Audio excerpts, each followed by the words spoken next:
안녕하십니까. 기업평가본부 서민호입니다. 그럼 이어서 롯데그룹에 대해 말씀드리겠습니다. 엔데믹에도 불구하고 22년 롯데그룹은 여느 때보다 어려운 한 해를 보냈습니다. 코로나19 영향이 컸었던 호텔과 유통 부문은 실적 반등 흐름에 탄력을 받은 모습이지만 핵심인 화학 부문은 22년에 이어 최근까지도 우려 섞인 전망들이 나오고 있습니다. 이번 발표를 통해 롯데그룹 실적 측면에서의 현재와 미래에 대해 살펴보고 현재 시점에서 그룹 내 크레딧 이슈에 대해 논의해 보도록 하겠습니다. 그럼 시작하겠습니다. 그룹 실적 동향 및 전망, 계열사에 대한 유사시 지원 가능성, 그리고 그룹 키 모니터링 포인트 순서로 말씀드리겠습니다. 롯데그룹 실적 동향 및 전망입니다. 먼저 롯데그룹 지배구조입니다. 17년 10월 롯데 지주 체제 출범 이후 롯데카드, 롯데손해보험 지분을 그룹 외부로 매각하면서 지주회사 행위 제한 규정을 해소하였으며 이후에는 롯데지주가 롯데케미칼, 롯데칠성음료 등의 지분을 추가로 확보하는 등 지주사 체제 안정화 작업을 진행하고 있습니다.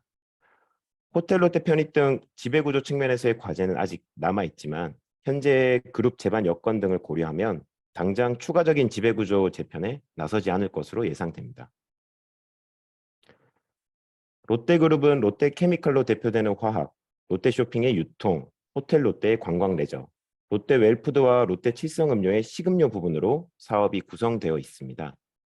각 사업 부문별로 우수한 시장 지위를 확보하고 있으며 화학과 유통 부분이 그룹의 주력으로 22년 기준 양부분 합산 매출 비중은 70%에 달합니다.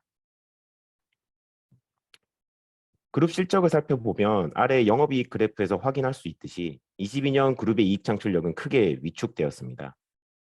그룹 합산 영업이익률은 21년 4.6%에서 22년 1.5%로 상당폭 하락하였는데 이는 코로나19 확산 영향으로 저조한 수익성을 기록하였던 20년 수준을 밑돌고 있습니다.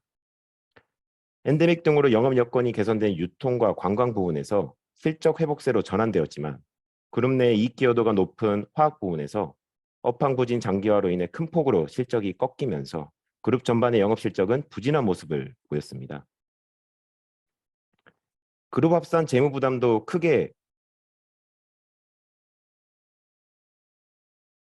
확대되었습니다. 21년까지 비교적 안정화된 모습을 보여왔던 그룹 자금 수지는 약화된 현금 창출력에 투자 확대와 건설 부문 PF 유동화 증권 매입 등에 따른 비경상적 현금 유출로 인해서 22년 큰 폭으로 적자가 발생되었습니다. 대규모 리스 부채를 인식하고 있는 유통 및 관광 부문은 영업을 통해 리스 부채 상환 재원까지 마련해야 되는 점을 감안하면 실질적인 현금 흐름은 표면적인 수준을 하회할 것으로 보입니다. 차입금 규모는 22년 말 기준으로 37.9조 원, 38조 원으로 19년 말 대비 약 10조 원 증가하였으며 부채 비율 및 순차입금 EBITDA 등 주요 재무 안정성 지표도 과거 대비 저하된 모습입니다. 그룹의 금융 부분입니다. 19년 지주사행위 제한 요건 해소를 위해 롯데카드 및 롯데손해보험 지분을 외부로 매각하면서 그룹의 금융사업 포트폴리오는 크게 위축된 바 있습니다. 다만 롯데캐피탈, 롯데렌탈 등 잔 좋은 금융 부분은 안정적인 사업 기반을 확보하고 있습니다. 이어서 그룹 실적 전망입니다. 결론적으로 말씀드리면 23년에 뚜렷한 반등, 개선을 기대하기는 쉽지 않아 보입니다.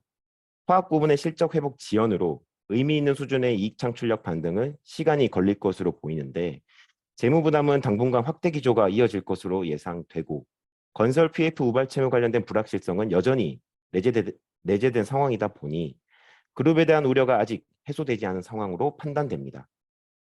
이에 따라 롯데그룹의 리스크 대응력은 여느 때보다 더 요구될 것으로 보이며 외부 이해관계자들은 그룹 유동성 확보 수준, 그룹 및 개별 업체 차원에서의 투자 전략, 우발 채무 규모 변동 추이 등에 대해 보다 주의를 기울이고 점검할 필요가 있습니다.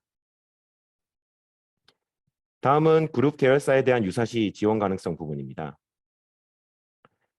지원 주체인 주요 계열사들이 우수한 사업 경쟁력과 시장 지위를 유지하고 있으며 그룹 내 사업적 연계성과 각 계열사들의 전략적 중요성을 감안할 때 지원 객체에 대한 그룹의 지원 능력과 의지는 높은 수준으로 판단됩니다.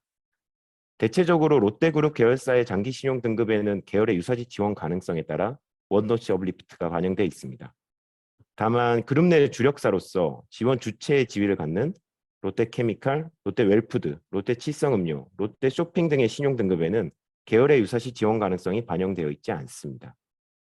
최근 주력사인 롯데케미칼 신용 등급 하향 이후 계열사에 대한 유사시 지원 가능성에 대한 한신평의 판단과 그 근거에 대해서는 후단의 키 모니터링 부분에서 추가로 다루겠습니다. 다음은 그룹의 키 모니터링 포인트에 대해 말씀드리겠습니다. 롯데그룹의 키 모니터링 포인트는 보시는 바와 같이 총 4개입니다. 롯데케미칼 실적 전망, 롯데하이마트와 롯데건설에 대한 신용도 점검 포인트, 계열의 유사시 지원 가능성 판단에 대한 당사의 의견, 그룹 내 주요 금융사의 자체 펀더멘탈 등으로 정리해 보았습니다. 우선은 첫 번째로 롯데케미칼과 관련된 내용입니다. 당사는 롯데케미칼 신용등급을 작년 11월에 아웃룩을 부정적으로 변경하였으며 올해 6월 AA 안정적으로 하향 조정하였습니다. 석가업황 부진 장기화에 따른 수익성 저하, 투자자금 소요로 인해 큰 폭으로 확대된 재무 부담 등이 등급 조정의 주된 사유였는데요. 22년 상반기에도 롯데케미칼은 영업 적자 기조에서 벗어나지 못한 모습입니다. 23년 상반기 영업 적자 규모는 마이너스 1,032억 원, 23년 2분기에만 마이너스 770억 원으로 적자 폭이 1분기 대비 확대되었습니다. 여전히 BEP 수준을 하회하는 제품 스프레드로 인해 기초 소재 및 해외 타이탄 부분이 부진한 실적을 기록하고 있으며 신규 인수한 동박 부분의 이익 기여도는 제한적인 수준이었습니다. 그래도 하나 짚고 넘어가야 되는 부분이 있다면 실적이 저점을 통과하고 있다는 점입니다. 분기 영업 적자가 4천억 원 내외에 달하던 22년 하반기 대비하여 23년 들어서는 영업 손실 규모가 눈에 띄게 축소되었으며 순차익금 EBITDA 지표도 23년 6월 말 5.1배로 작년 말 대비 회복한 모습입니다. 단기적으로는 롯데케미칼의 신용등급 추가 하향 가능성은 크지 않을 것으로 판단합니다. 23년 6월에 등급이 하향 조정된 가운데 실적은 다소 회복세를 나타내고 있습니다. 여기에 롯데정밀화학과 롯데에너지 머티리얼의 연결 편입 효과도 있기 때문에 이익 창출력은 점진적으로 개선될 것으로 보고 있습니다. 큰 폭으로 확대된 차입 부담에도 여전히 우수한 재무 레버리지 수준을 유지하는 점도 신용도 추가 하락 가능성을 완화하고 있습니다. 다만 예상 대비 수익성과 재무 레버리지 지표 개선이 지연될 경우에는 현 등급 수준에 대한 재점검은 필요할 수 있습니다.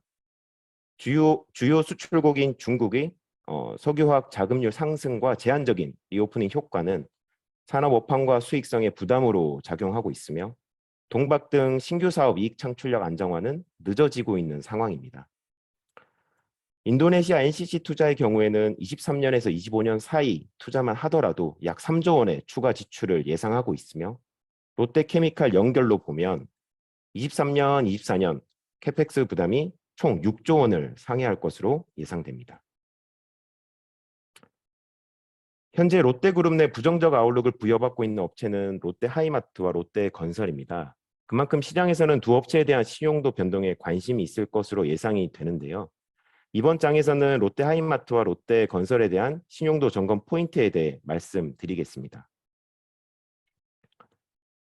우선 롯데하이마트부터 말씀드리면 당사는 22년 12월 장기 신용 등급 전망을 부정적으로 변경하였는데요.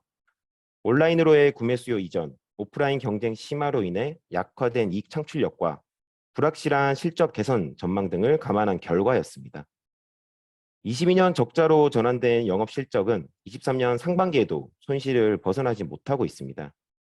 23년 2분기 회생 불가점 폐점, 인력 감축, 재고 안정화 노력 등으로 분기 영업 흑자를 기록하기도 하였으나 상반기 누적 기준으로는 180억 원의 영업 손실이 발생되었습니다.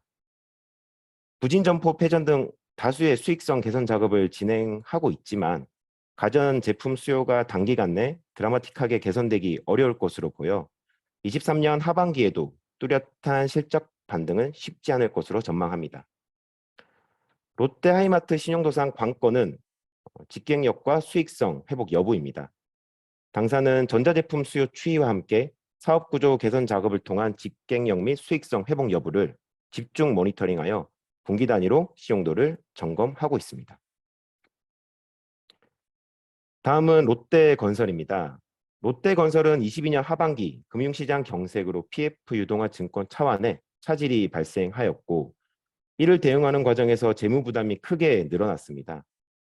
이에 당사는 22년 12월 롯데건설의 무보증 사채 등급 전망을 부정적으로 변경하였습니다. 23년 들어서는 PF 유동화 시장이 다소 안정되는 가운데 계열 지원 등을 바탕으로 유동성을 확보하면서 기매입한 유동화 증권 대부분을 외부로 매각하고 차입금도 일부 상환하였습니다. 롯데건설은 기존 PF 우발 채무의 본 PF 및 담보대출 전환, PF 차입금 상환 등을 통해 PF 우발 채무 감축을 추진하고 있습니다. 실제 연결 기준 PF 보증 규모는 22년 말 6.8조 원에서 23년 6월 말 6.2조 원으로 소폭 감소된 모습입니다. 또한 부산, 창원 등 22년 분양한 대부분의 현장에서 우수한 분양 결과를 기록하고 있으며, 예정 사업장의 경우 서울을 포함한 수도권과 상대적으로 사업 리스크가 낮은 정비 사업 비중이 비교적 높은 수준으로 파악됩니다. 그러나 우발 채무 관련된 사업 및 재무적 불확실성은 여전한 것으로 보고 있습니다. 롯데건설의 PF 우발 채무는 자본 규모 대비 과중한 수준이며, 분양 경기의 본격적인 회복이 지연되고 금융시장 내 PF 자금 조달 여건이 정상화되지 못한 상황에서 관련 현장의 사업 추진 차질이나 분양 실적 부진으로 PF 우발 채무 해소가 원활하게 진행되지 못할 경우 PF 차입금의 상환 부담이 롯데건설로 전이될 가능성을 배제할 수 없습니다. 당사는 향후 만기도래 PF 유동화 증권 관련 대응과 PF 우발 채무 감축 규모 등을 면밀하게 모니터링하여 신용도에 반영할 계획입니다. 다음은 계열의 유사시 지원 가능성 판단에 대한 당사의 의견을 정리해 보았습니다. 당사는 롯데케미칼 신용등급 하향 이후에도 각 계열사에 대한 그룹의 유사시 지원 가능성 판단을 유지하였습니다. 이에 대해서는 롯데케미칼 신용등급이 하향되기 전 수차례 코멘트와 그룹 분석 리포트를 통해 관련 의견을 제시한 바 있습니다. 유사시 계열 지원 가능성은 기본적으로 지원 주체의 지원 능력과 지원 의지를 함께 고려합니다. 하단의 표에서 보시는 바와 같이 지원 주체의 지원 능력은 지원 주체 및 지원 객체 간 신용도 격차와 규모 차이를 토대로 판단하며, 지원 의지는 지원 객체의 전략적 중요성, 레퓨테이션 리스크, 기대 효과를 고려합니다. 유사시 계열 지원 가능성 판단에 여러 요소들을 고려하여 결정하기 때문에 핵심 계열사 및 그룹 신용도 변동에 따라 기계적으로 계열 지원 가능성에 대한 판단이 변동되는 것은 아닙니다. 당사는 롯데그룹의 지원 주체를 기업 집단으로 설정하고 있으며, 다수의 계열사가 다양한 사업을 영위함에 따라 빌딩블락 어프로치를 통해 지원 주체의 지원 능력에 판단이 되는 기준 신용도를 산출하고 있습니다. 일반적으로 빌딩블락 어프로치에서 지원 주체의 기준 신용도는 신용도, 규모 등의 측면에서 계열을 대표할 수 있는 업체들의 신용도를 가중평균한 후 포트폴리오 효과 등 기타 요소를 반영하여 결정하는데요. 롯데그룹의 지원 주체가 되는 핵심 계열사는 앞서 말씀드렸던 것처럼 롯데케미칼, 롯데웰푸드, 롯데칠성음료, 롯데쇼핑으로 선정하고 있습니다. 23년 6월 롯데케미칼 신용등급이 하향 조정됨에 따라 그룹 지원 주체 신용도가 하락하였습니다. 그러나 지원 주체 신용도 하향 이후에도 지원 주체와 객체 간의 신용도 및 규모 수준이 여전히 격차가 나는 상황이며, 롯데케미칼 신용등급 하향이 각 계열사에 대한 지원 의지에도 영향을 미치지 않습니다. 이를 근거로 당사는 롯데케미칼 신용등급 하향 이후에도 각 계열사의 유사시 지원 가능성에 대한 업리프트 판단을 유지하였습니다. 끝으로 그룹 내 주요 금융사의 자체 펀더멘탈과 관련된 내용입니다. 각 계열사에 대한 그룹의 유사시 계열 지원 가능성에 대한 판단에 변화가 없는 상황에서 기존 신용 등급이 유지되고 있는 롯데캐피탈과 롯데렌탈에 대한 자체 펀더멘탈은 어떠한지 살펴보겠습니다. 롯데캐피탈의 경우에는 최근 부실화 위험이 확대되고 있는 개인 사업자 대출이 영업자산의 약 30%를 차지하고 있으며, 부동산 금융자산 비중이 피어 대비 높은 수준이어서 업황 저하에 따른 수익성 및 자산 건전성 지표 변동이 비교적 크게 발생될 수 있습니다. 다만 다변화된 사업 기반과 그룹의 지원 가능성 등을 바탕으로 현 등급 수준에 부합하는 사업 안정성 수준을 유지할 수 있을 것으로 보고 있습니다. 소비자 금융, 기업 금융, 자동차 금융 등으로 영업 자산이 고르게 분포되어 있는 가운데 소비자 금융을 통해 높은 수익률을 유지하며 상대적으로 저위험 자산으로 구성된 기업 금융, 자동차 금융 부문으로 수익 구조 변동성을 보완하고 있어 단기간 내 롯데캐피탈의 펀더멘탈이 급격히 저하될 가능성은 크지 않은 것으로 판단합니다. 롯데렌탈은 국내 자동차 렌탈 1위 사업자로 20% 이상의 시장 점유율을 유지하고 있습니다. 전체 수익의 90%를 차지하고 있는 차량 렌탈 부분은 장기 렌탈 중심의 안정적인 사업 구조를 갖추고 있으며 최근 시장 성장을 견인하고 있는 B2C 사업 비중도 확대하고 있습니다. 높은 금리 수준으로 단기적인 영업 환경은 비우호적이지만 과거 대비 개선된 비용 통제 시스템과 중고차 매매 시장의 확대 전망 등에 힘입어 중기적으로는 일정 수준의 수익성을 유지할 수 있을 것으로 보입니다. 여기에 물적금융의 특성상 신용위험에 대한 노출과 대손 발생 가능성이 낮아 실질적인 자산 부실화 가능성은 높지 않고 투자 규모 조정 등을 통한 재무 안정성 대응 능력 등을 고려하면 현재 등급에 부합하는 펀더멘탈이 유지 가능할 것으로 전망합니다. 이상 롯데그룹에 대한 발표를 마치도록 하겠습니다. 감사합니다.